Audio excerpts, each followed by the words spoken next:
Right, so today we are talking about the Brawl for All, WWS Brawl for All.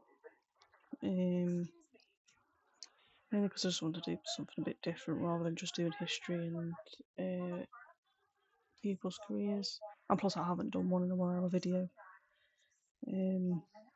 So we're going to start with Brawl for All. So it was a sheep fighting tournament held by WWF, lasting from June 29th, 1998 to August 24th, 1998. It was a creation from Vince Russo, who was a WWF writer at the time, and it did result in a number of injuries that were legitimate of the performers and was negatively received by fans and has garnered harsh criticism of its conception and execution. So we're going to get into its inception now. Alright, so for the inception, it was throughout '98 the WWF experienced growth in its roster size. Obviously, due to the limited amount of television time they had, a number of the tough guys that were like genuine tough guys were left out. Were left without much basically for them to do. They didn't have many ideas, so so the idea of a legitimate tournament for people who were legitimately tough, so this was banded about as a way to utilize these people, these men. And obviously at the time there was loads of tough contests and it was very high interest. So according to John JBL, Vince Russo came up with the idea when Layfield wanted to create his own hardcore wrestling division in the WWF. Russo said he devised the tournament as a consequence of Bradshaw claiming he could beat anyone on the roster in bar fight. Jim Cornette also reported that it was Russo's idea. So the participation in the tournament was strictly voluntary. Bruce Pritchard stated that on his podcast, Something to Wrestle with Bruce Pritchard, that when he was presented with the idea, he thought it was the stupidest, worst idea he had ever had, which is, I believe, is a good way of putting it. Well, not stupid, but it's a good way of putting it. It would injure the majority of the wrestlers, and it was considering the fact that most of them weren't professional fighters, they wouldn't know. Some of them were, like Butterbean and a few others, but it wasn't the best idea. He additionally asked Russo how the company would explain to fans and pundits how the professional wrestling performances of main events such as The Undertaker, Stone Cold Steve Austin did were bullshit, but the Brawl for All, stocked largely with mid-card level talent, was a real contest. He later reprimanded for being so negative to the Brawl for All concept. I stated my case. I think it's a horrible idea, but everyone knows how I feel about it, so I just kept my mouth shut about it. So we're going to get into the tournament events and injuries. So for the tournament events and injuries, each match consisted of 3 1-minute rounds. Whichever wrestler connected with the most punches per round scored 5 points. In addition, a clean takeout set scored 5 points, and a knockdown was worth 10. If a wrestler was knocked out, decided by an 8 count rather than a 10 count, the match ended. The matches were scored by ringside judges, including Gorilla Monsoon. So, according to Jim Cornette, Steve Williams was WWF's favourite to win the tournament, with the company looking towards a lucrative pay-per-view match between Williams and Stone Cold Steve Austin. Bob Holly claimed that Williams had already been paid the $100,000 prize money before his second round fight against Spark Gunn. During the third round of their fight, Gunn took Williams down, injuring Williams his hamstring and knocked Williams out seconds later. Gunn went to defeat Bradshaw by KO on the August 24th, 1998 episode of Raw to win the tournament, and 75,000. Bradshaw received 25,000. The WWF roster at the time had two well-known UFC fighters, Dan Severn and Shamrock. Shamrock declined the opportunity to take part while Severn defeated the Godfather in first round, but then withdrew from the tournament, stating that he had nothing to prove. In a radio interview, Severn asserted that the WWF at first had not allowed him or Shamrock to compete at all, and that they removed Severn from the tournament after his first round victory over the Godfather. However, Steve Williams recalls Shamrock backing out and Severn withdrawing because of his frustration at the rules and the idea of wearing boxing gloves. Along with Williams, a number of other wrestlers sustained legitimate injuries during the tournament. These included Godfather Steve Blackman, Road Warrior Hawk, Savio Vega, and Droz and Brackus.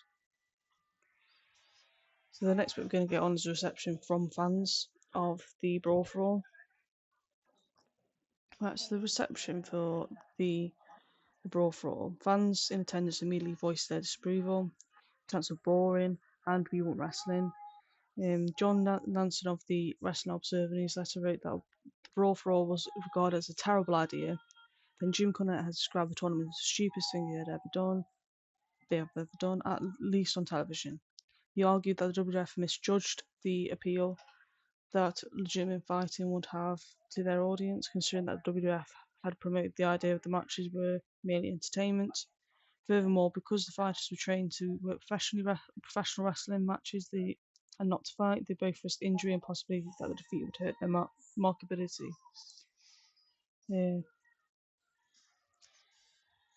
So Cornette also criticised the WWF for failing to use the tournament to promote Bart Gunn as a new star wrestler. In the WWE documentary The Attitude Era, Jim Ross stated that it was one of those ideas that looked really cool on paper, but John Layfield added the execution was a bad idea.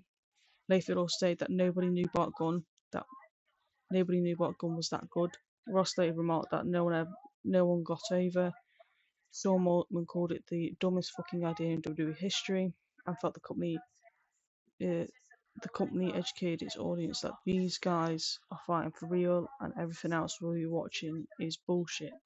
In the documentary series Dark Side of the Ring covered the tournament in its fourth episode of its second season. In comparison to the North American audience, the Brawl for All was better reception in Japan due to the rise of street fighting and mixed martial arts, as it resulted that Bart Gunn's All Japan Pro Wrestling signing Gunn became a successful mainstay in the company at the time, and further advanced Steve Williams' character development on their shows. So Bart Gunn it was better reception for Bart Gunn and Steve Williams in Japan, basically, rather than America. So we're going to get into the aftermath for this as well.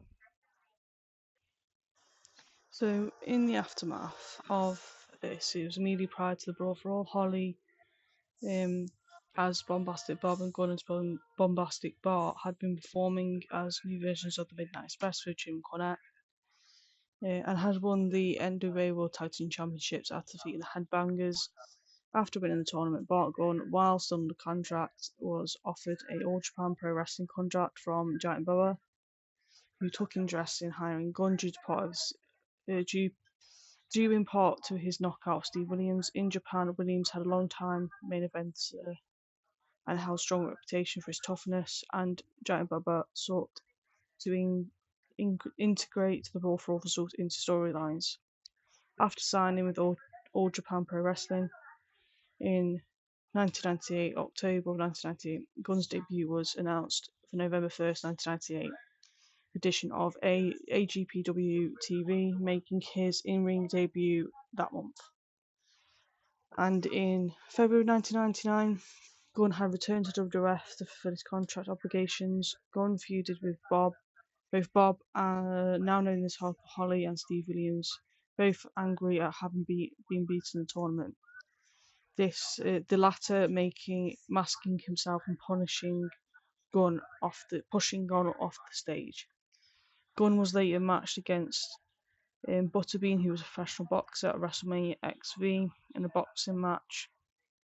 Gunn was knocked out 35 seconds into the bout and was fired by WF afterwards.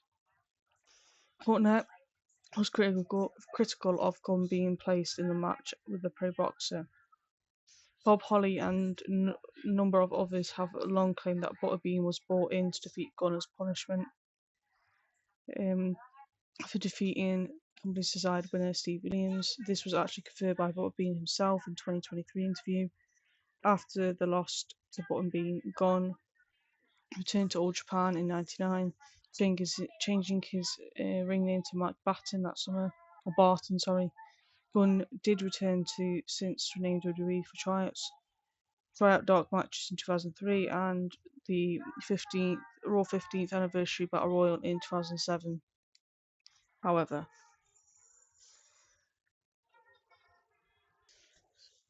so after the tournament, Dross suffered a career-ending paralysis unrelated to the tournament during SmackDown taping in 1999. Steve Blackman left in 2002, while Bob Holly stayed with the company until 2009.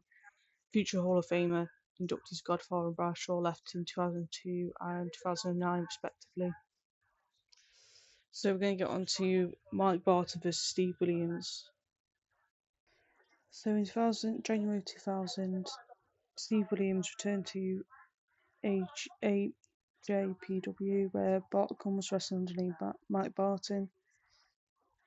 On the live edition of January 7th, 2000 episode of the show, Williams defeated Barton in a 12-minute singles match.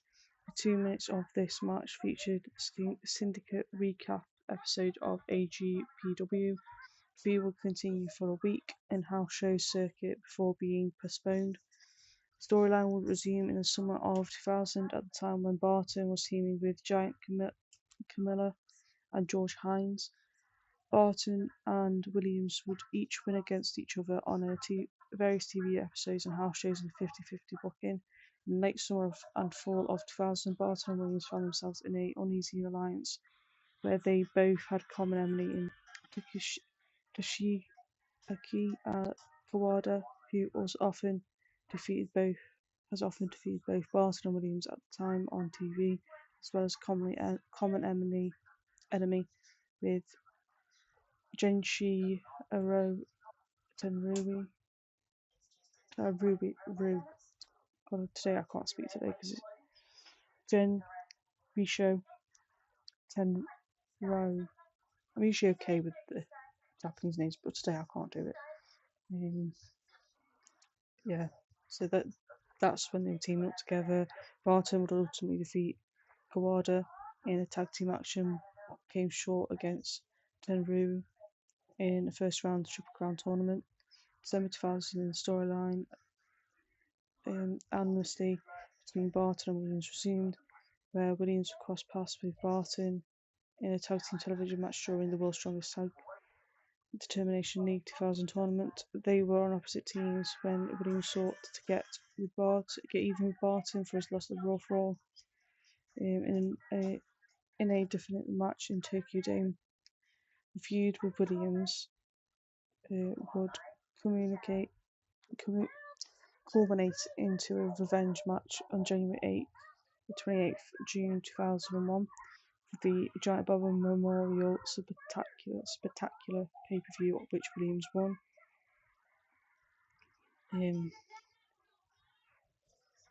So the match itself was third to last match on the card, but on the initial broadcast of AGPW TV was promoted and portrayed as a main event to the viewer.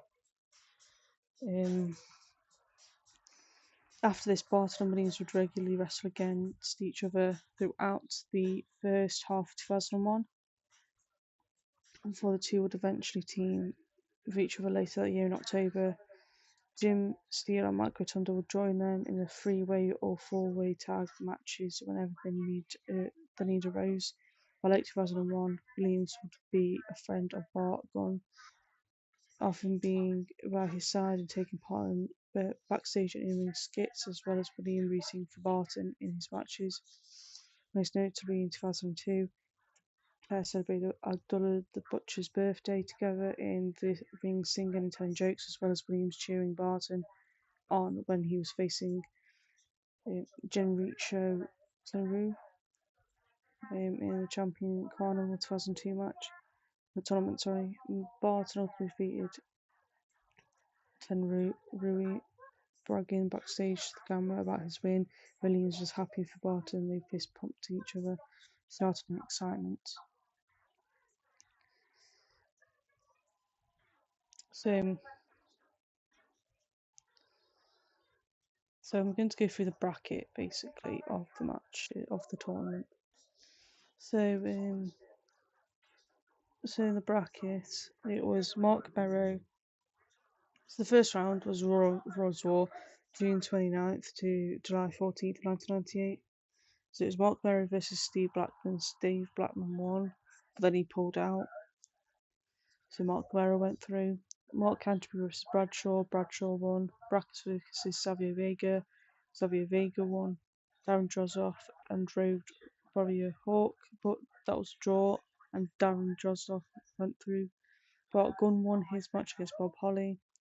Rebecca Pierre and Steve Williams. Steve Williams won. The Godfather versus Dan Severn. Dan Severn won, but I think he also pulled out. So then the Godfather went through. 8 Ball versus Scorpio. Scorpio won. Mark Merrow versus Bradshaw, and Bradshaw won. Savio versus Darren Drozdov. Drozdov won. Bart Gordon won against Steve Williams by knockout. Godfather won against Scorpio. Bradshaw won against Darren Drozdov, and then Bart Gunn knocked out the Godfather.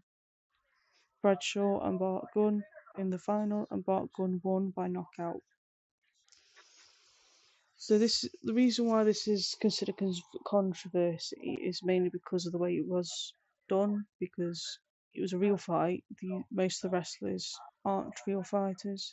A few are quite tough men, but they're not real fighters. So putting them in a match that's not predetermined to fight each other was seen as dumb, because it's just going to cause injuries of your contractors or your performers. It's going to cause issues.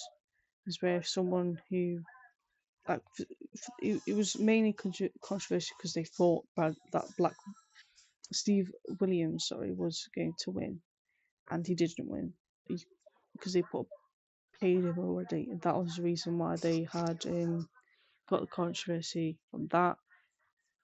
But they're trying to do this in something that's considered that is entertainment. It is predetermined. They obviously injuries happen, but this for a show that is entertainment, not real fighting. It was seen like that. Fans didn't want it. They thought it was boring. It was just not a good idea for the company all round. So yeah, that's why it's considered controversial, just the way it happened and why it happened, and the fact that it wasn't good for the company. Basically, like I wasn't around when this happened because it happened in 1998, and I was born in 2002, so it was a few years before I was born. I don't think it's a good idea to do something like this and then punish the person that won because he'd won against all these people and won against the person you wanted to win. It's just the way it happened. It was just not good at all. But yeah, I would be doing some more controversy videos. I just want to start with one that's spoken about a bit, but not as much as the other ones. So I hope you liked it.